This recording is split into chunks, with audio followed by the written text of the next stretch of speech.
Look at Judges 11. It talks about Jephthah delivering Israel. I'm not sure how you say it, so I'm just going to call him Jeb. But Jeb delivers Israel, and he is a mighty warrior, but he's the son of a prostitute. Gilead is his father, and then Gilead also has a wife and sons. The sons end up driving Gilead out of the land or the area because he is the son of another woman, which is the prostitute. The Ammonites made war against Israel. And the elders of Gilead ended up saying to Jeb, "Fight against the Ammonites and be our head over all the inhabitants of Gilead." And because Gilead was driven out, he said to them, "Did you not hate me and drive me out of my father's house?" Jeb ends up making a tragic vow to the Lord. That's what it says in the word, Jeb's tragic vow. Judges 11 verse 30, and Jeb made a vow to the Lord and said, "If you will give the Ammonites into my hand, then whatever comes out from the doors of my house to meet me when I return in peace from the Ammonites shall be the Lord's, and I will offer it up for a burnt offering." What I got from this was, be very careful with your words and what you're promising to the Lord. Don't be reckless about your promises to the Lord. Jeb didn't really think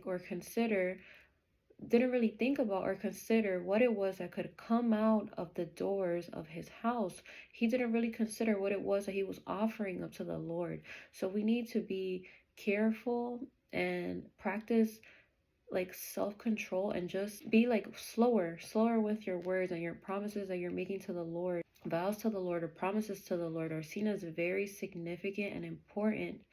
People don't just recklessly make vows to the Lord anyway. You can't say to the Lord, "Save me from this situation and I will devote my life to you," and then not devote your life to the Lord.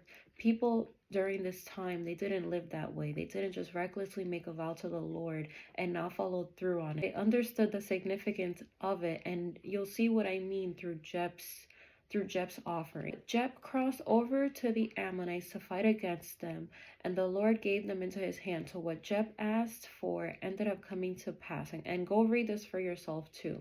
But Jeb came to his home after this, and his daughter came out to meet him. So remember what it was that he said to the Lord: "Whatever comes out from the doors of my house to meet me when I return in peace from the Ammonites shall be the Lord's." And what are we reading that comes out of his home? It's his daughter. She comes out to meet him with tambourines and dances, which to me sounds like she was in a great mood.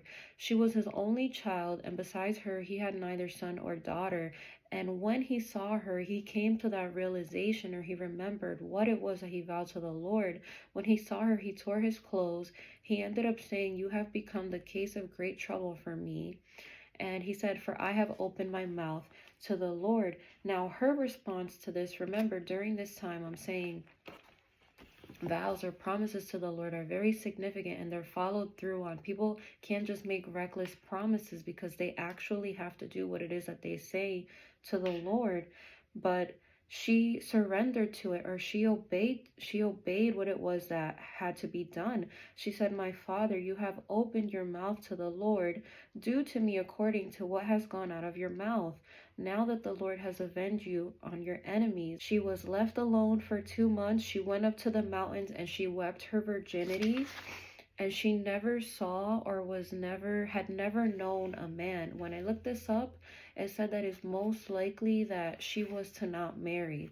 So Jeb had offered her up to the Lord in exchange for the Ammonites, and she was to then never know a man, and that's why she was weeping over her virginity. But from this, we can learn to be even more careful with our words. The way that it says that life and death are in the power of the tongue.